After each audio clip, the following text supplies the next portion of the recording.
Minnesota sports fans, we know all too well how it feels to sign up for a lifetime of purple pain. Welcome to Before We Die with Jesse and Thor on Purple Daily and Score North. Hello, Monday evening, Purple Dailies Before We Die on Score North. I'm Jesse Pierce, normally covering your Minnesota Wild for NHL.com. However, they suck. They're dead to me. I've moved on, fully on the Minnesota Vikings train. Choo-choo, let's go. Thor Nystrom, my co-host here, he got me there because he is the king of Skull Nation. Look at that sweater, Thor. That's looking nice.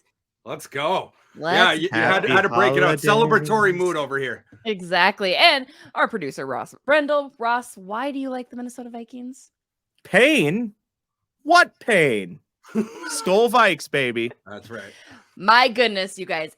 8-1, your Minnesota Vikings, 8-1. Like, I woke up this morning still not entirely sure how to feel. An overtime victory against Buffalo, the Super Bowl favorites. Everybody knows it. Best record through 9 games since 2009. A 7-game win streak, which is their best since an 8-game win streak in 2017. And each of those last 7 wins have been by 1 possession. This is the 5th time this season they rallied to win when trailing with 2.5 minutes or less remaining in regulation. My God, but they're here. 8-1. I told you guys last week, probably the last 2 weeks, that I was more and more, and I'm terrified that I am so on board with your Minnesota Vikings right now. Yesterday was one of the best NFL regular season games that has ever been played. That the ending of that game in particular was just wild. You just don't see games like that. All the different things that were happening. Josh Allen with that goal line fumble after the Vikings had failed to convert their 4th and goal from the 1-yard line on the quarterback sneak, that when they got the second chance at it. There's only been 2 quarterback fumbles from their own 1-yard line in the past 5-6 years. Josh Allen had the other one, but it's just so rare to happen anyway. But to facilitate the ending we got, what an insane game and what an incredible win. Where were you guys? I mean, this is going to be one of those where were you moments, right? Like everyone, we had the Minneapolis miracle moment. I feel like this is another one of those moments. Like, where were you when the best regular season game the Vikings have ever played happened? I was watching at home. Yeah. And I mean, after the Jefferson catch, and of course we're going to talk about that, but it was like your eyes bulge out of your head and you're wondering, was that, and then when they said it was a catch, I was just running around the room. I mean, the whole thing was wild, but so many different moments from that are going to be so memorable for years and years and years. But the catch in particular for me. A typical exciting NFL game will have maybe 1 or 2 moments that you remember after the game and go, wow, that was something else. This game had 1 or 2 moments per final minute or 2 for the back half of the fourth quarter into overtime.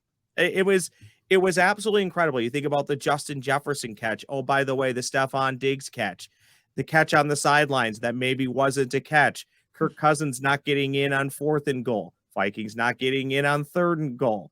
Fumble recovered for a touchdown. Bills drive all the way down the field, kick a field goal to tie the game. You go to overtime. It reminded me a lot of the Bills and Chiefs in the playoffs. Mm-hmm. I mean, it was very similar. I don't know if it had that same feel, but the wowness and the craziness factor was through the roof. And I still having watched it multiple times, I can't comprehend how Eric Kendricks went from where he did to then suddenly having the football in the end zone for a touchdown on the Josh Allen fumble. Right. That is a scrum of all scrums. And you can't make it up that Eric Kendricks falls on that football. And in large part because of that, the Vikings end up winning the game. And by the way, I heard the announcer saying this, and I did see it on Twitter at the time. I'm sure you both saw it. Should the Bills contemplate punting the football away or taking the safety and then punting the football away? Mm-hmm.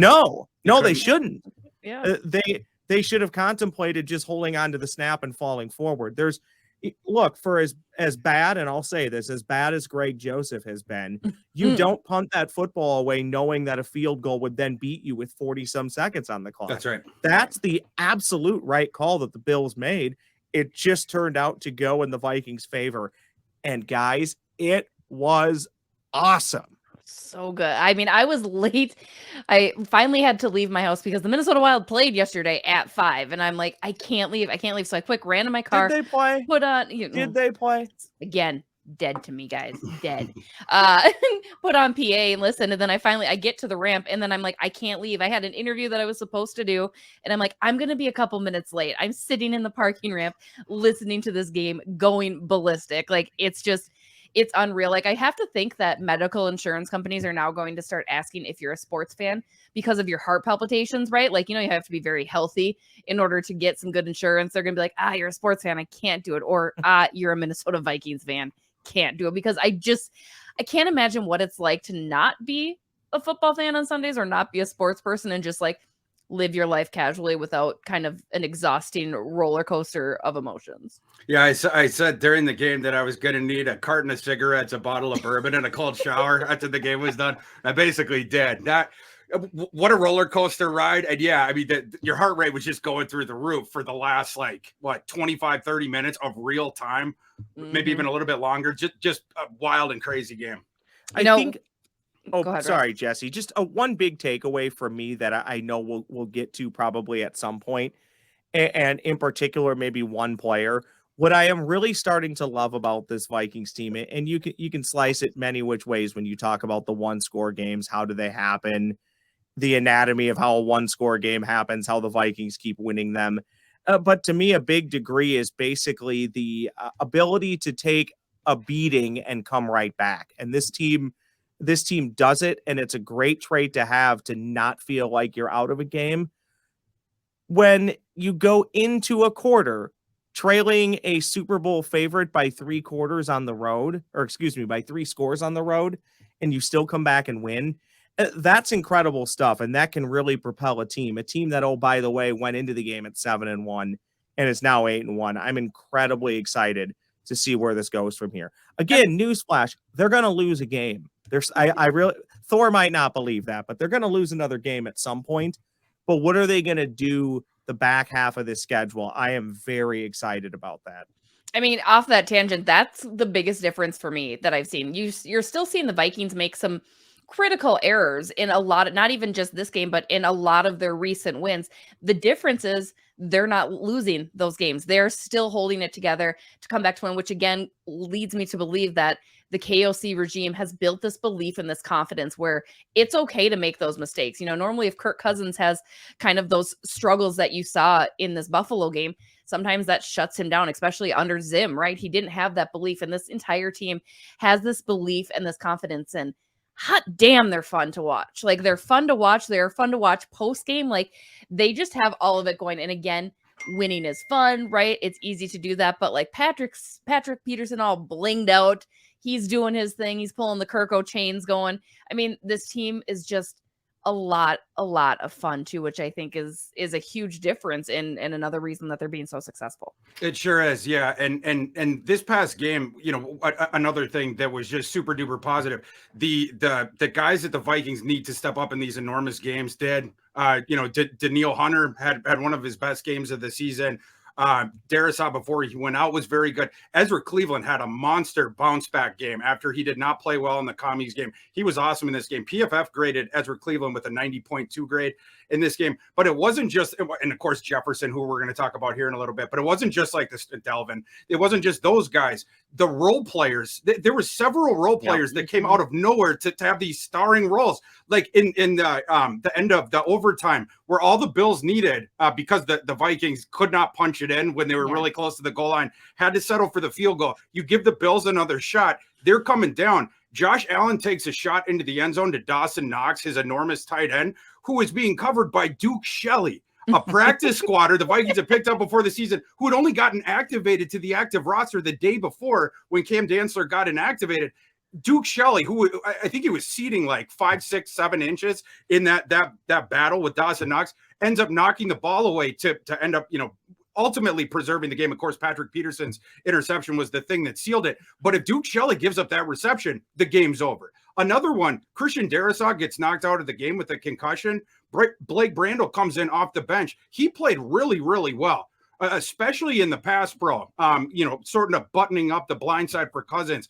That was really cool to see all these different guys that are down the roster, these depth pieces, coming in this enormous game and helping the Vikings actually win it. Yeah, and that's a really good sign, Thor, because we've talked multiple times, even going back to the preseason, was how deep is this team going to be? And I think, especially me, maybe you two question the depth. I have less questions about the depth now than I did a month or two ago. Are there still some depth issues? Yeah, I think there are, but I think there's depth issues with most teams in the NFL.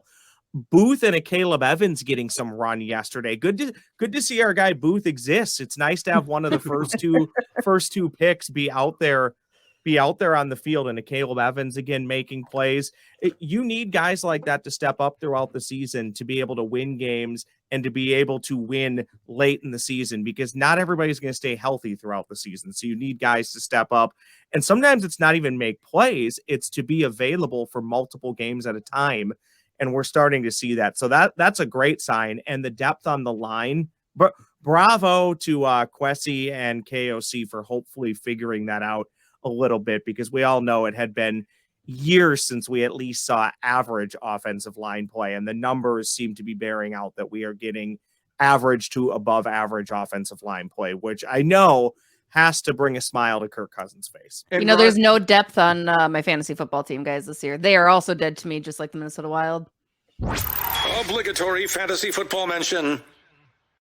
The good news is I'm no longer distracted by any other teams. It's just Minnesota Vikings tunnel vision. I hate my fantasy football team. That's why you will not find probably any more mentions of it, because it's terrible. Obligatory fantasy football mention. This is outside the bounds of the fantasy thing, but this goes back to Ross's point with how well the Vikings have played in the trenches. Obviously, so important to team success. Every Viking starter in the trenches, except for Ed Ingram, is ranked in the top 20 of their PFF grades at their position. So the Vikings have been very good on the offensive line, taking this enormous step forward, and the defensive line has been as well. That's how winning teams win. I mean, certainly helpful that those secondary guys are really getting in action, getting guys that we're not used to seeing. But we did get a huge game from 2-3 guys that we are used to seeing. Let's start with Justin Jefferson. 4th and 18, one-handed grab and rip. Like, how on earth are you getting that football? Like, absolutely phenomenal. Jefferson, 10 catches for 193 yards. The 5th time he has 100 yards or more. 3rd time that he's had 150 yards or more. Has 7 games with at least 150 receiving yards, which passed Randy Moss and OBJ for most games with 150 receiving yards by a player in his first 3 seasons in NFL history. And whole Nelly, Justin Jefferson just keeps getting better and better. That was the best catch in NFL history. I've never seen a better catch at any level. To me, breaking the thing down, and of course I'm talking about the 4th and 18 play. It was similar to the Odell Beckham Jr. catch, which is previously considered the best catch in NFL history. And I do think there were similarities, except for 3 things. It was similar, except the OBJ one was not contested. The Jefferson one was contested literally from the catch point all the way through to the ground. Of course, it occurred also in a do or die 4th and 18 situation on the road against a top 3 NFL team. And then that catch, if he doesn't make it, the game's over. Right. But him making it extends the game, and it facilitates one of the wildest endings to a game in NFL history. It's the best catch I've ever seen. I think it's the best catch in NFL history. I'd agree. I think we're starting to talk about a receiver that might end up being the best ever. And I know earlier this year, literally, this is how great this season has been. Earlier this year, we were all kind of saying we think he's on that trajectory, but maybe it's a little bit early to make those comparisons. Heck, maybe it's a little bit early to make the comparisons. I did not say such things. That he's better than Randy Moss. I think you were leading the charge that he was better. It might have been, admittedly, it may have been Thor and I that were a little bit, standing back on, let's hold off on these comparisons. At the very least, assuming health, again, let's just assume health. He's going to push a lot of Jerry Rice records, including receptions, reception yards, touchdowns. I mean, literally everything is on the table for this guy if he stays healthy. And again, it depends on who's his quarterback in 5 to 7 years. That's not even a knock on Kirk Cousins. I'm just not sure Kirk Cousins is still in the league in 5 or 7 years based off of age. But man, it's incredible. And he just, look, he's like every receiver. Yeah, he's going to have some drops here and there. It happens. But the incredible catches and just the way he's able to, for the most part, get open facing double coverages, facing shadow coverages, facing schemes specifically designed to stop him, and the way that he's able to get open more often than not, it's incredible. It's uncanny. Jefferson is 100% on a Hall of Fame trajectory, of course. And yeah, I mean, already, so no other receiver in NFL history has 2,100 games in their first 3 seasons. He's already done that. And his third season ain't over yet. And Jesse had mentioned the 150-yard thing as well. In this game, people will remember that catch. That catch is going to be shown for the rest of time when they're showing the best catches of all time. But I would be remiss if we only focused on that in that game. The rest of his game was one of the best that we've, not just this season for a receiver, but I mean, going back a decade. I'm not sure, who has had a better receiving game than that. So Jefferson in that game, 10 catches, 193 yards and a touchdown. Of course, it was a career high by him. It was the most receiving yards any player has had in a game this year. But what was most impressive to me, the next gen stats thing that the NFL does, it had never recorded a player who had more than 6 catches in a game where it was a sub 50% probability of completion. Justin Jefferson yesterday, 9 of his 10 catches were sub 50% expected reception on it. He was, like we talked about, like how good he is at getting separation, how good, of course, his hands are awesome. And then, after the catch, one aspect of his game that hasn't been talked about as much, or he hasn't gotten the ability for it to come to fruition, was in the contested catch situations. Yesterday, it didn't matter who was on him, how many guys were on him. He was coming down with the ball. Just really cool to see.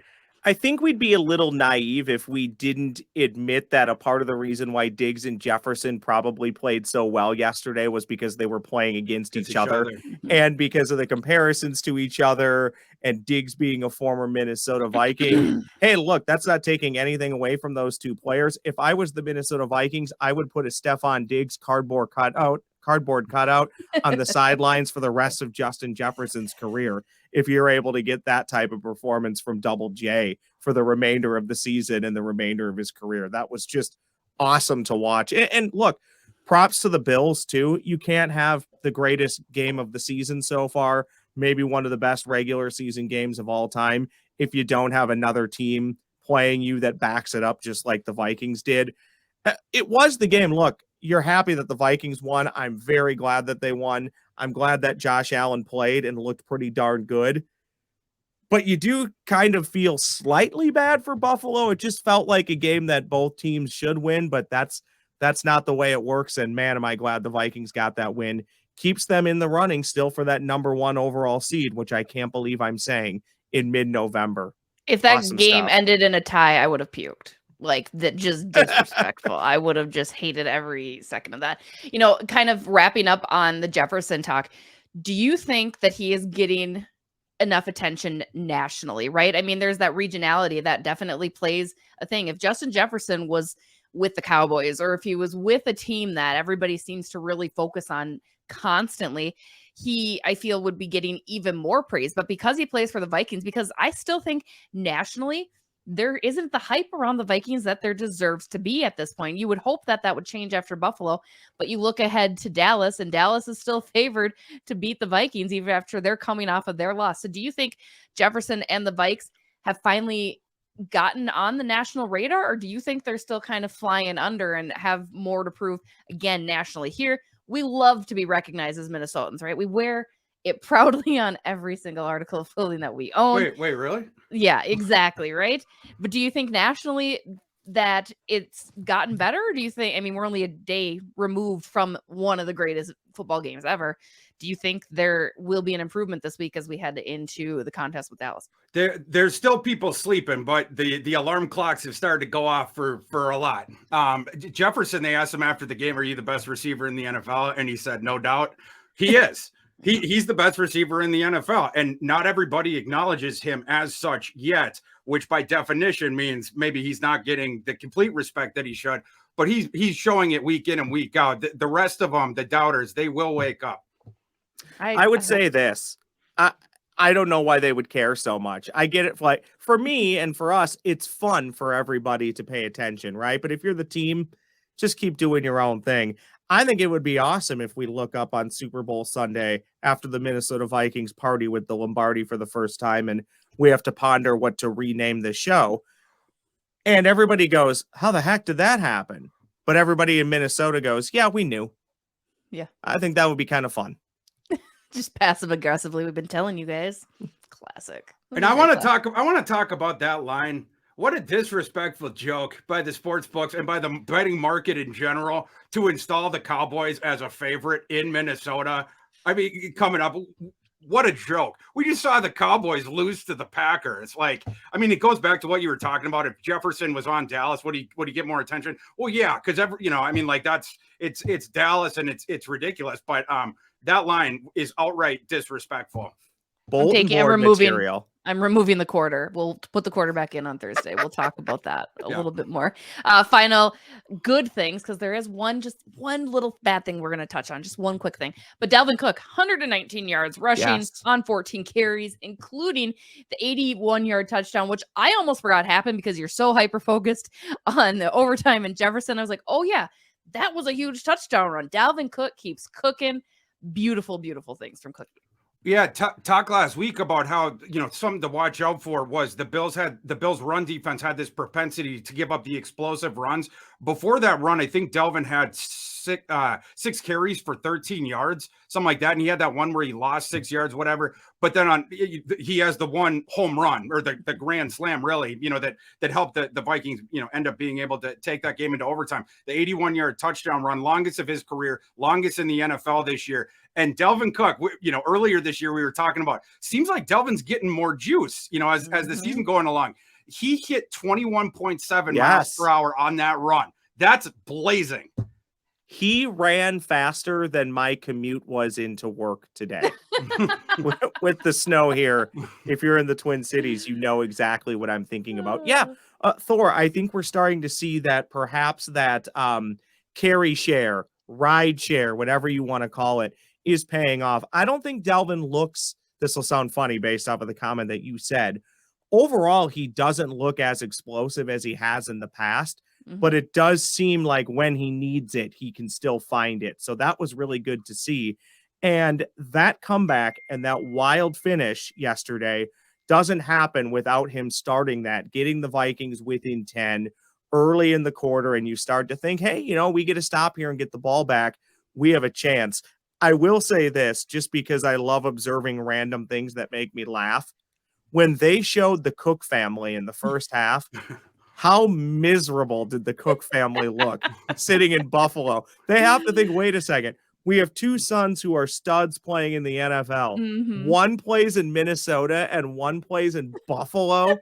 They're probably thinking, at least thank goodness when we go see Dalvin in Minnesota, at least he plays indoors. Yeah. I mean, they have to be thinking, what crappy lottery did we win that our two sons have to play so far north in this crappy weather? Well, when they get to watch Dalvin, they get to visit the best state in the United States. So I think that part of it's okay. That's right. Yeah. In what county is that stadium in, Thor? Do you know? Oh, well, but I want to can I ask you? Hey, Russ. Yeah, sure. What county is that in? I think it's in Hennepin County. It's a good I just wouldn't have been able to do it as good. That's true. And then we could not conclude all of the positive discussion about this Minnesota Vikings game without some Kirko Chains discussion. 357 yards. Stats are down, but wins are up. So he just keeps kicking ass, taking names. I love it. You like it? You guys like it? Yeah. You like that? You like it. Initially, in the first half, Kirk was not playing well. No. But then, when the game mattered, all of a sudden he was Kirko Chains again. And we talked about this in the past about how it's weird that the storyline on him has inverted this year, where before he was the empty calorie guy who wasn't, in terms of stats and wasn't clutch. And now, you can have games like this where statistically he's not good and he made some wonky decisions in the first half. But when it's money time, he has been money all season. It reminds me a lot of, remember the Sam Bradford year when the Vikings trade for Sam Bradford. I've tried to erase it from my memory, but I say, didn't we all try to forget that year? Well, Sam Bradford had a decent year, actually a pretty good year statistically, one of his better ones, but he got his butt kicked every game. Awful offensive line. Yeah, and every time he'd stand up and you'd go, I can't believe he's still alive. And this was a guy who had an incredible injury history before he got to Minnesota, and it is what finally ended his career.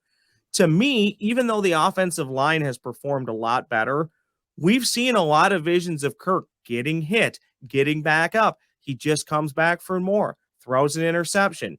Don't care. I won't throw that interception the next time. Get sacked. It's 3rd and 15. Don't care. We're going to find a way to get the first down. I love that. I've been very critical of Kirk for years. I think after about his first year in Minnesota, I did a pretty hard turn on him. Mm-hmm. I'm starting to turn back the other way. And I know some people would say, oh, he's always had this in him. I would kindly tell you, no, look at the numbers. He's never been like this. The want to not lose, it's different this year. I'm not saying he wanted to lose games last year. That's not what I'm saying. But it just seems different. I mean, he just doesn't care. He gets his ass beat and he comes back for more. I love that. Just win, baby. Just win. Just win, baby. All right, you guys ready? It'll be a blip, a real quick blip. Small issues for the Minnesota Vikings, but actually large issues. Greg Joseph, I'm just going to let Ross take this. Now he has missed a total of 10 kicks this season, half of them coming on extra points. I was ready to leave him in Buffalo. I was like, you know what, whatever. Of course, kicker. Ross, please, the floor is yours. It's interesting because if the Vikings go on to lose that game, maybe you are talking about the Vikings finally bringing in the scare tactic kicker or making a change. I would make a change. I would, but I don't believe that they're going to, for part of the reason that I just talked about. They won the game yesterday. Probably don't want to mess with the vibes. And in their defense, we've talked about this now weeks in a row. Go look at the kickers that are available. They're probably worse than Greg Joseph. Not probably, they are. That's why they're unemployed.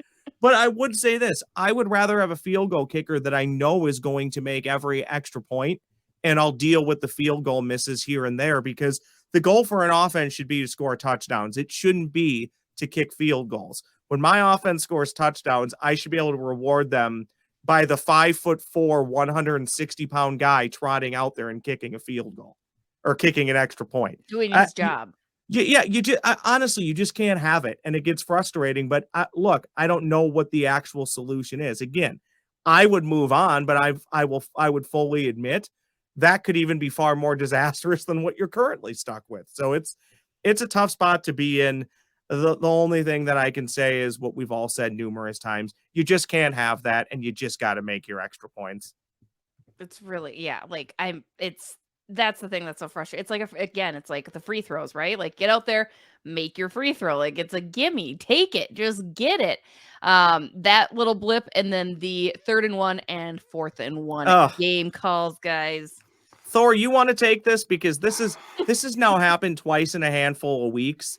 And look, I get the type of offense they want to run, but if you combine both of those 3rd and 1 and 4th and 1 calls for 4 total plays that 0 went to your expensive, powerful running back, it doesn't make sense to me. Mm-hmm. No, it doesn't. KOC, his short yardage play calling was not good in that game. Yeah, you had the 3rd and 1 where, this was late in the first half. They take the deep shot to JJ on one of them, and then there was the short pass to KJ on 4th and 1, and it's like, on 3rd down, why didn't you run? Or why didn't you at least give the threat of the run? I didn't understand the play calling there. And then in OT, he got cute when they got to Buffalo's 2-yard line. They ended up having to settle for a field goal because of that, which allowed the Bills to still be in the game. And, again, going back to that Duke Shelley breakup in the Patrick Peterson interception, the Bills had multiple shots at the end zone at the end of that game, but the game would have been over had the Vikings just punched the thing in. I think the silver lining, though, is, we talked about this in the past too, and KOC talks about this every week. I wasn't perfect today. I haven't been perfect. I'm going to go back, and he's learning. And I think, like, it's awesome that they're continuing to win, these games, even though you see some of this, wonkiness or whatever.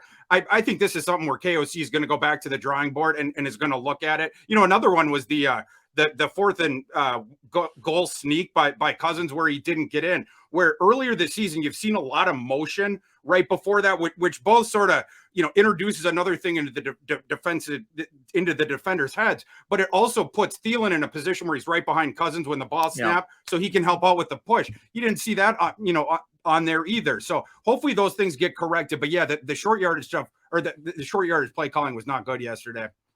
Well, again, just blips. They are 8-1, your Minnesota Vikings. We love to see it. Let's go. All nothing but positive vibes. I'm scared. Like I was about almost in tears. I'm like, I'm so scared to believe in this. I can't just it's different. It's different. It's gonna be different. We're believing it's fine. Whether you believe it or not, that's up to the individual, but you can still enjoy it. Right? Yeah, you can. If you want to be skeptical, fine, be skeptical. To a degree, I still kind of am. That doesn't mean I didn't enjoy the heck out of the Vikings winning yesterday. And that also doesn't mean, at least for a period of time, I enjoyed the heck out of the Packers losing, even though Thor and I were texting. I think you were on this one, Jesse. Yes. At this point, it doesn't even really kind of matter what Green Bay does. You watch it, you're like, well, why? They helped us yesterday. Correct, yeah. In a roundabout way, them beating Dallas could really help the Vikings at the end of the season. So just, you can still enjoy it. You could be skeptical of it, but you can still enjoy the wins. Look, yeah, maybe there's pain on the way. Maybe there isn't, but enjoy the happiness while you have it. I want to make two other points. First of all, I said the short yardage play calling was not good. The refs were terrible yesterday, and it seemed pretty one-sided. I mean, like I hate to say it as a Minnesota guy because you don't, especially complaining after a win. There was so many blown calls in that game. In the goal line stand, we were just talking about the Bills had 12 players on the field. 12 players on the field. It's like how do you miss that one? The Gabe Davis one. I mean, like you could go on and on. There were several blown calls in the Bills' favor. And by the way, Josh Allen played in that game, and he looked like the regular Josh Allen. He was leaving the pocket as much as he generally did. The moon shots were all there. It was almost as though Josh Allen was not injured, and the Vikings beat them anyway. The one other point I wanted to make, we talked in some of these past episodes about like sort of the revenge tour of some of the Vikings who had come over when they played their former team. You had the Jordan Hicks, you had the Patrick Peterson. That I'm missing several. Yeah, but whole point being, yesterday, Harrison Phillips played like a man with his hair on fire in Buffalo. And he was a super unsung hero of that game because this defense really misses Dalvin Tomlinson. If Harrison Phillips did not play like a man possessed yesterday, I don't think the Vikings win that game. Usually with Harrison Phillips, and this is going back to his days at Stanford, what he's good at, it's the occupying the guys in front of him, just sort of being a tough war daddy, knocking heads together, allowing the linebackers to flow. He's not known as a pass rusher. It's the reason why in his draft class, he fell way later than you would expect, based on his stats and the impact he had made at Stanford. Yesterday, he was awesome as a pass rusher too. He had like 6 or 7 pressures. He hit Allen one time. Great game for Harrison Phillips. Had to shout him out. One comment for the room on replay in the NFL. What is the best way? And I would even say it's about college football because I've always said, what is the point in replay if we're not going to use it or we're going to use it and still get things wrong? I think one way to at least fix the first part is to just pull the booth reviews out of it and just say every coach gets 2 or 3 challenges. If you win all your challenges, you get another one. We're not reviewing anything. It's up to you and your own staffs. I think that would alleviate a little bit of pressure off the NFL. Maybe it's not overall good for the game. I don't know. I just think it's not just the Vikings game that happened. That's happened at other points throughout the season. It'll continue to happen. Calls are going to be missed, but it does boggle my mind how we love to replay everything. And then a play like that at a pivotal moment in the game, we don't look at. Is there a fix to that? Is the simple solution that they go the college rule and they just review everything, or you go to my proposal and say, no, the booth does nothing. They only review when a head coach wants to. I got a different one. Why don't you have an extra ref at each one of the games who's just watching the billion television monitors that they have up of that game from every single angle, and just don't have the coaches challenge or whatever. It's just that guy. And if there's a blown call before the next step, he just pushes a button and we don't need to go under the booth. Or why you got the other guys going under the guy who just blew the calls going under the hood? Have a separate objective guy who can just push a button and say, this is what the correct call is. And they correct it. And the game will go on like that. Also, I'm glad that they finally, the college game and the NFL game, finally made the screens a little bit bigger, but they're still incredibly tiny. It's Why so are they weird. not wheeling like a 65-inch TCL Roku TV out there? You know, this is the NFL, and we're asking them to look at these high definition 9-inch monitors to decide to play. Yeah, No. they're like an 1850s photographer going under the little hood. It's so weird. We wheel out a big screen, sit down, put them in a Barca lounger, sponsor it. Roger, give me a call. I got you. Give me a call, Roger. We got ideas, Roger. Our first idea is let's wrap this up, boys. Let's give them our before we dies as we put a exclamation point on this episode. I'll go first if you guys don't mind, and I'll let the stars of the show close it out. It's not something I asked for, but every now and then leaders just ascend to their roles. I am okay being the special teams whisperer and the leader of special teams on Before We Die in Purple Daily. However, I would just like to say that before I die, I don't want to be the special teams whisperer. The Vikings have, I believe, a good special teams unit. By all accounts, a great special teams coach, perhaps a future NFL coach. Special teams wasn't great yesterday. Duke Johnson hasn't been relevant in 5 years, and he has a couple of nice kick returns. And the missed extra points, all I'm saying is before I die, I don't want this title anymore. So please, either somebody in the comments section be willing to step up and take it from me, or Vikings, just make your extra points, most of your field goals, and cover kicks. And by the way, Thor, since you got me tipped off on this is why you're the assistant special teams whisperer. Does Jalen Reagor struggle with every punt to him? It's literally every one. It seems like the catch can't. If I know how to catch punts, at least in theory, how does he not? He never fields them cleanly. It's either above his head, towards his feet. It just makes no sense to me. Anyways, he fights I don't want to be ball. the special teams whisperer. I'm out. All right, Thor, you're up. Mine is, before I die, there will be respect put on the Vikings name. This is a team that has been disrespected all year. People don't want to believe their eyes or what they're seeing in front of them. In this one, it was like, oh, the Vikings are, even if they win, it's just because they're going to get lucky because Case Keenum will be playing. And they've gotten lucky in all these other games. And this team is a fraud, et cetera, et cetera. The Vikings go into Buffalo. They play Josh Allen, who, again, showed absolutely no ill effects from his injury, whatever. And the Vikings, they were the victims of these several blown calls and in big spots, and they win anyway. Put some respect on this team's name. And Vegas, I'm looking at you. Installing the Cowboys as a 2-point favorite when they're coming to Minnesota next week is an absolute joke. In the meantime, until the Vikings get the respect that's coming to them, we just have to make money off the folly of other people. I don't know what they're seeing, but it's clear that these people that are making commentary on the Vikings nationwide have not been watching this team play week in and week out. This is a legitimate Super Bowl contender, and we may have seen a Super Bowl preview yesterday. Skull.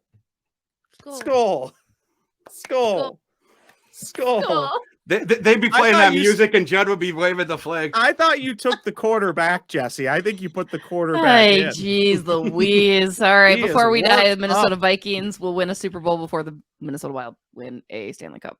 Told you, they're dead. I've moved on. I don't want to talk about it. It pains me. I've moved on. We're done. It was the Wild's most recent loss. It's all my fault. I poked fun at the shorthanded goal that the Minnesota Wild scored to make it 2-0. I poked fun at how that goal happened, and then it went downhill from there. So it's on me. It's not on the state of hockey. It's on a lot. It's definitely just not on it's on everybody. I want to talk about it. All right, we're gonna end next. Minnesota Jesse, Vikings. you know what? We're no longer the state of hockey. We're the state of hock. State of That's hockey. right. Skull, baby. Skull. All right. Again, this is Purple Dailies Before We Die on Score North. I'm Jesse Pierce. He's Thor Nystrom. He's Ross Brendel. We are bringing you Vikings episodes every single Monday and Thursday.